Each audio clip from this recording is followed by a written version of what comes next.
Kaikuren ustez, ekoizpen arduratsua da gure abeltzain guztiei, handiei naiz txikiei, laguntza bera ematea. Kaiku kilometro zero, ekoizpen arduratsuko esnea.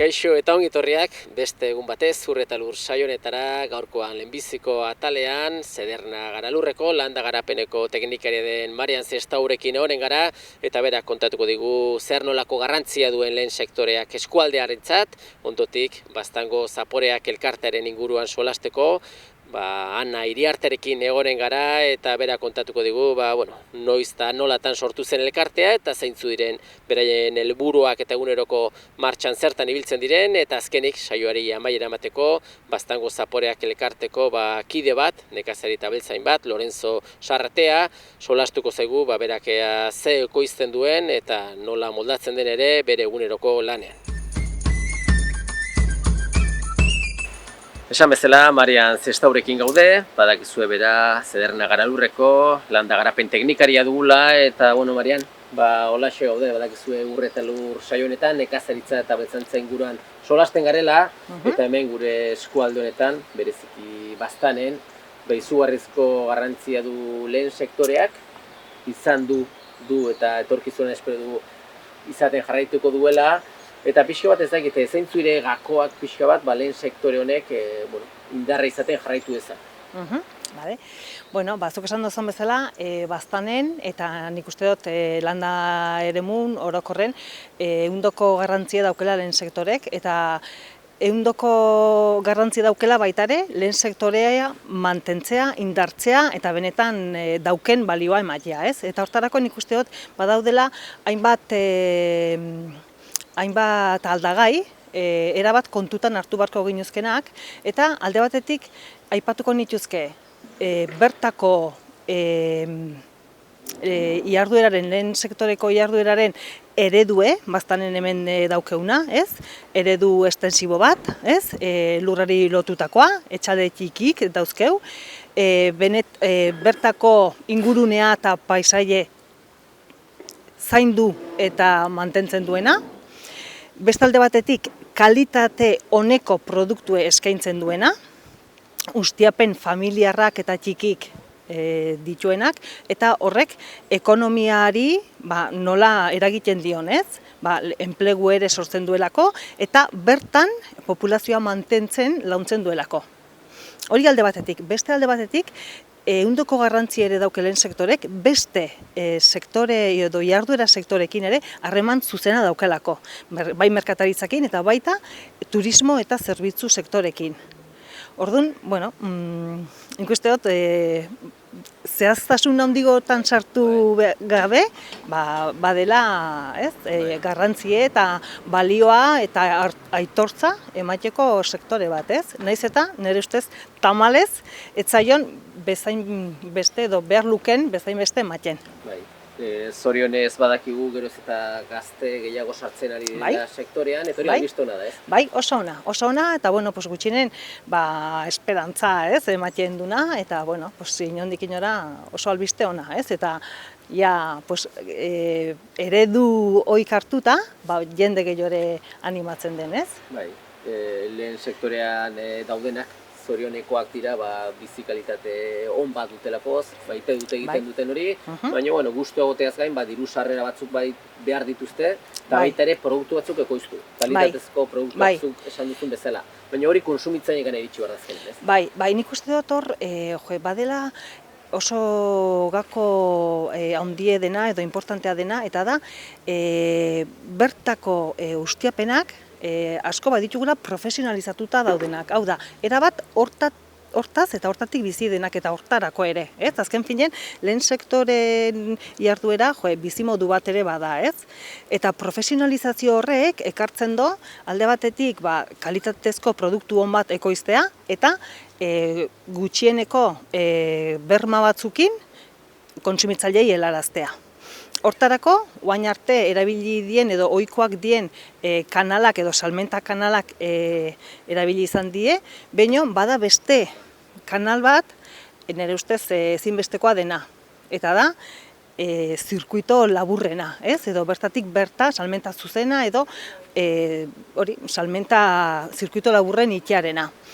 Horrek, nik uste dut ematen diola alde batetik ekoizleri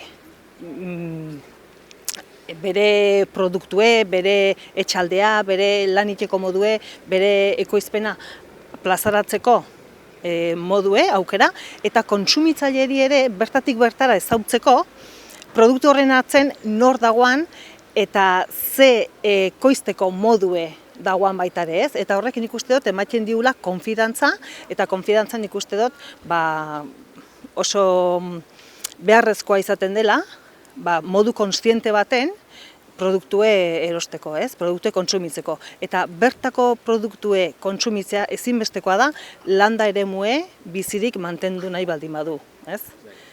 Bai, eta beti ere, kontsumitzaileak erreztu bertzaio produktuak nola erosi, eta horren inguruan sortzen dire beti ere elkarte ezberdinak, ez?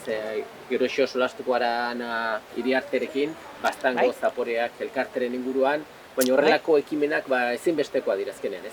Bai, nik uste dut, ezinbestekoak direla alde batetik, lehen sektorean nik uste dut tamalez dagoalako nolabait gutxietxi, eta bestalde batetik, olako ekimen batek iten dula ekoizlea bera, nolabait indartu, beste batzuekin harremandu, horrek albideratzen ditu, akaso bakarka, zailtasun handigoakin iten aldien jarduerak edo egitasunak aurrera eramatea, edo akaso ez ematea ere, ez? Bakarka askotaz ez zailegoa izaten delako batzutan.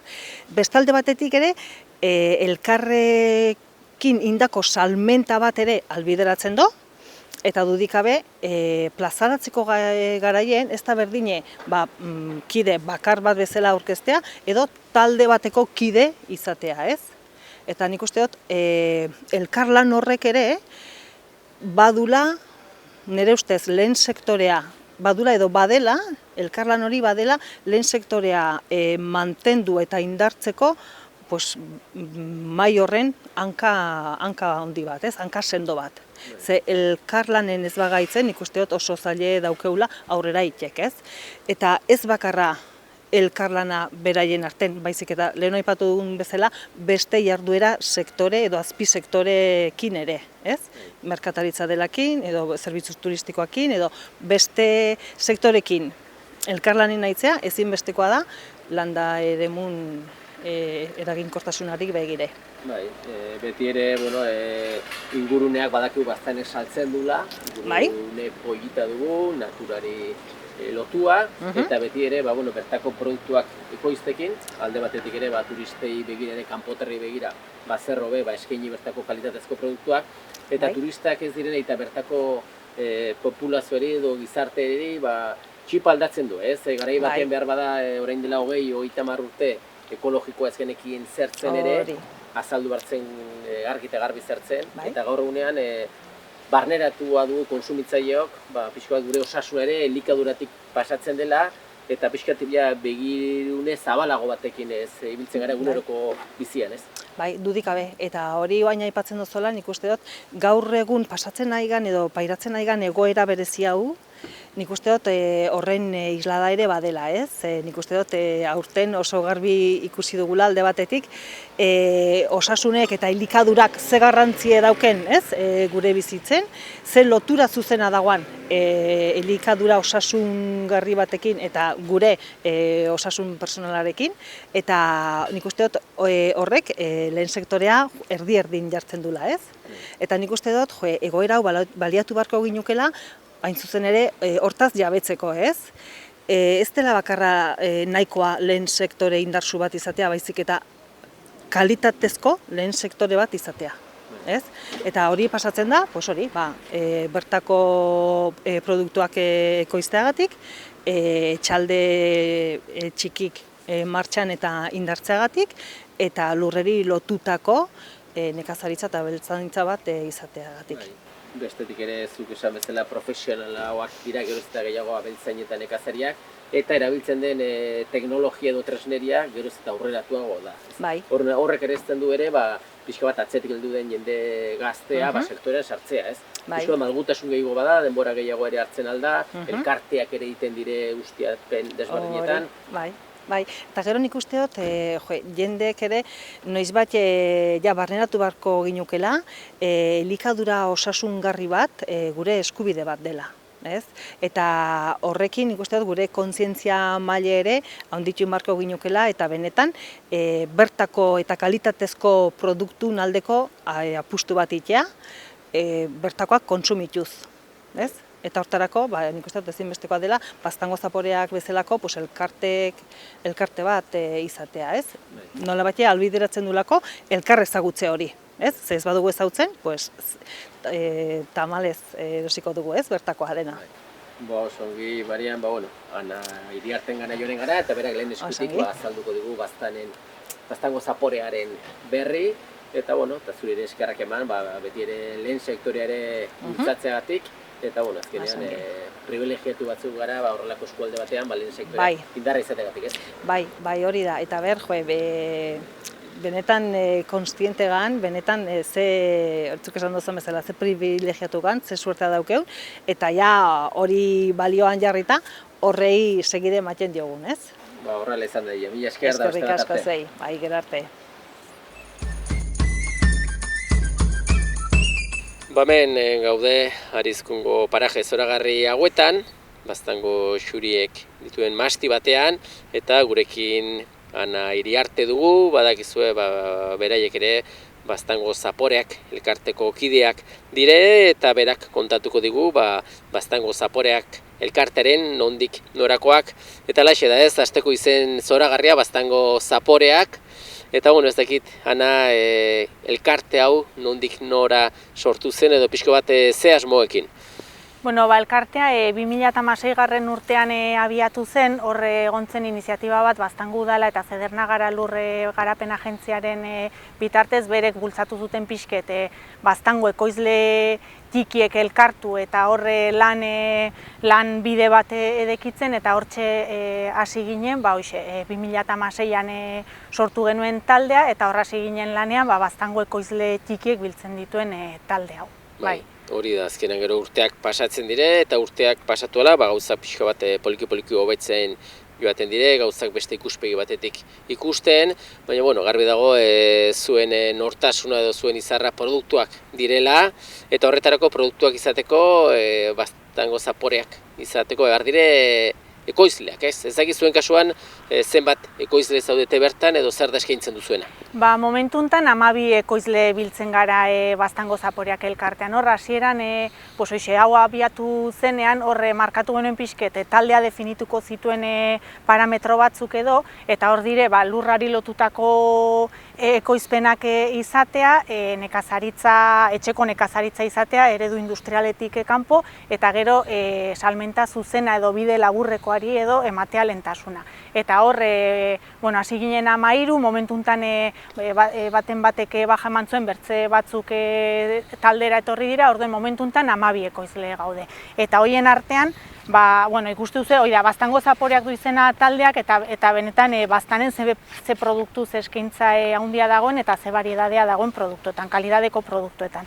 Eta hor taldean, momentu honetan gaude Anizko jauregia esnekiak, Elizondoko Ernaute euskal txerri produktuak, Almandozko beitiko txabereak, Irular mermeladak, Iruritakoa, Elizondoko etxe txipia, gasnak, Dutarimuno arroltzeak, Arizkungoak, Lurdes barazkiak Iruritakoak, Baztango xurie Arizkungoa, ardo ekologikoa, eta gero Infernuko eta Kortariko gasnak, Lekarozkoak, Ualdeko baserria, eragi salmenta zuzena egiten duena, Gartzaingoa, Larraldea sagardotegia, eta horraxa ez dira. Orden ikuste duzue, olako talde txiki batean ze eskaintza zabala dagoen. Hori da, eskaintza zabala, eskaintza ona, lurrei lotutako eskaintza eta kalitatezko produktuen eskaintza. Azkenean helburua gizarteak edo konsumitzaileak eskuragarri izateko bertako produktuak, ez? Azkenean zorionez konsumitzaileok geroz da gehiago baloratzen ditugu horrelako produktuak, ez? Bai, nik uste dut, eta gaur egun bizi dugun egoera hontan, ez, ikusten da ze importantzia dagoen bertako produktuak ekoitzi, kalidadezko produktuak ekoitzi, eta horiek kontsumitzeko aukera egitea, ez?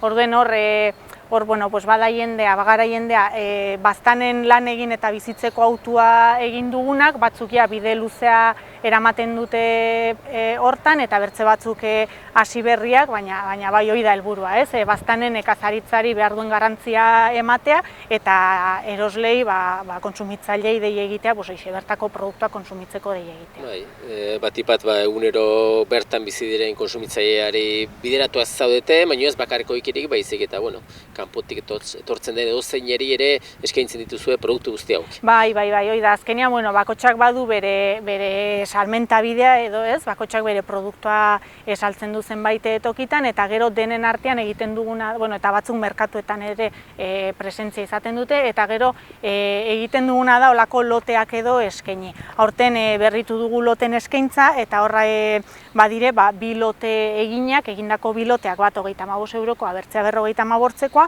hor produktu diferentekin, eta gero aukera dago bakoitzak bere gustoko lotea egiteko. Bai. Azkenean, nire ustez bintzat, opareriko beren olako opari bat izango zen, nik ez dudarik, ez gauza materiala baino, barrenein eramaten ditugunak, berenak, ez? Bai, gainera gaur egun haunitzetan, ez, oparien eta guberriek orai hurbil ditugun, batzutan opariek ere, ez dakizu zer egin, edo batzutan olako zera prefabrikatu batzuetara jotzen dugu, eta nik uste dut olako lote bat opari polita dela, eta gero polita eta eraginkorra, ez?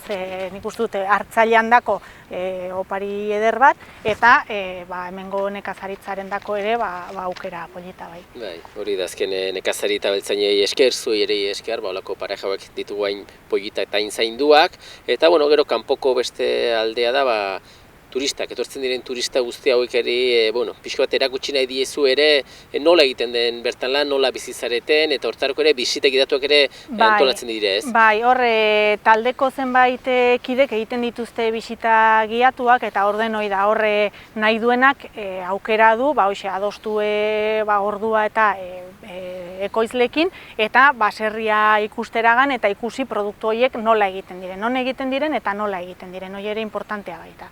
Bai, gero ere garrantzia du Baztango udalak guzti honetan duen ikuspegia, nola inplikatzen den udala bezala, Zederna Garalur ere, landa garapen bezala eta teknikari bezala Marian nola inplikatzen den, eta guztion artean, norantza berdinan lan egiten duzuela, ez? Bai, azkenean hori da, ez? Bailara bat hori da, ez? Ez da bakoitzak bere bidea egitea, baizik eta bide amankomun bat egitea ere duen importantzia. Orduen, hori da, ez da ekoizleak alde batetik, hor ekoizleak, eraldatzaileak, edo landetxeak, edo komertzio txikiak, hor azkenean denek sare bera osatzen dugu, eta nik uste dut hor denek lan hildo berean lanean aitzea importantea dela bailarako.